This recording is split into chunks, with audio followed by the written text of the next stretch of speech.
एक बात कहती हूँ, विश्वास करना सीखो, भगवान पे भरोसा करना सीखो। हमारी श्रद्धा, हमारी आस्था, हमारा विश्वास ऐसे डामाडोल होता रहता है।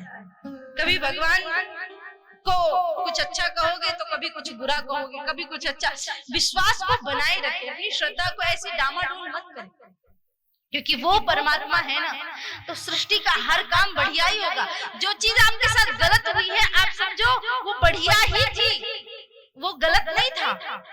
हो सकता है उस समय कुछ उससे भी ज्यादा गलत होने वाला हो और वो कम रूप में टल गया।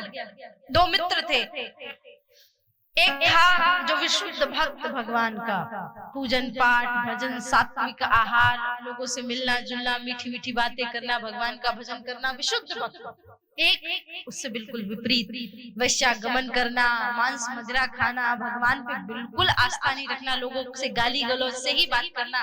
और दोनों मित्र थे बचपन से। तो जो सात्विक था वो कहता कि देख तू कभी मेरे साथ मंदिर चल, तुझे पता ही नहीं भजन का आनंद क्या होता है। तो वो कहता दूसरे को कि तू कभी मेरे साथ वैश्यालय चल, जब वहां पे नृत्य होता है तो बहुत आनंद आता है। छी छी छी छी, कैसी बात करता है तू, चुप रह, मेरे से ऐसी बात मत कर, इसीलिए मैं तेरे पास नहीं आता।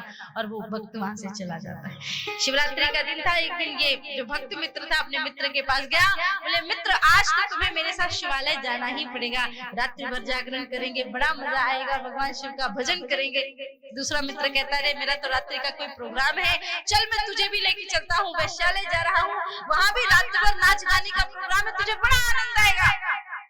इसने कहा कैसा है तू, मैं तुझे जब भी भगवान का भजन करने का बोलता हूँ तो कुछ भी गलत बोलता रहता है।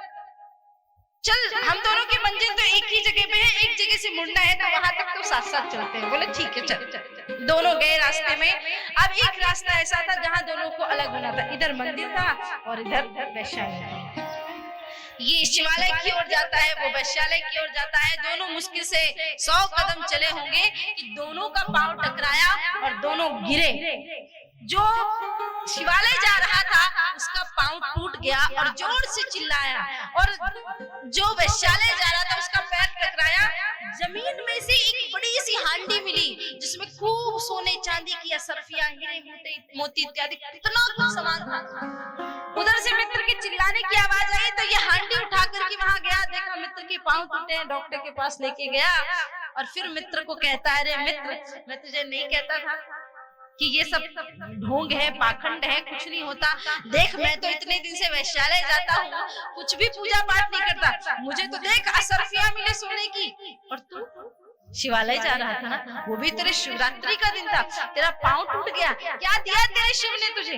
इसे भी थोड़ा लगा दो कि सही बात है, ये पापी अधम व्यक्ति, नीच व्यक्ति रोज गंदे कुकर्म करता है।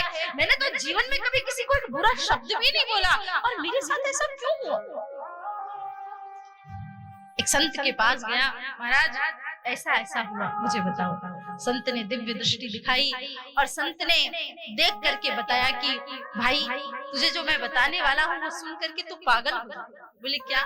बोले जिस स्थान से तुम लोग निकले थे वो कुछ ऐसा मुहूर्त था तुम्हारे पूर्व जन्मों की कर्म की वजह से कि जिस वक्त उस व्यक्ति को सोने चांदी के सिक्के से भरा हुआ वो हांडी मिली, उस घड़ी उसको वहां का राजा बनना तय था। लेकिन उसने इतने पाप किए, इतने कुकर्म किए कि उसकी सारे पुण्य छीन हो गए और उसको सिर्फ 2-4 सोने के सिक्कों में ही खुश होना पड़ा। लेकिन जिस वक्त तू वहां से जा रहा था उस वक्त तेरी मृत्यु निश्चित थी, लेकिन तू महाकाल के स्थान पे जा रहा था तो महाकाल ने तेरी मृत्यु को भी रोक करके तुझे सिर्फ थोड़ी सी चोट दे करके बचा लिया। कहने का मतलब ये है कभी आपके जीवन में भी ऐसा समय चले, कुछ हो रहा हो, तो आप समझना कि वो परम पिता परमात्मा विधाता बैठा है मेरे साथ, वही चल रहा है, वही कर रहा है। आज जो भी हम हैं सिर्फ प्रभु की बदौलत है, परमात्मा की बदौलत।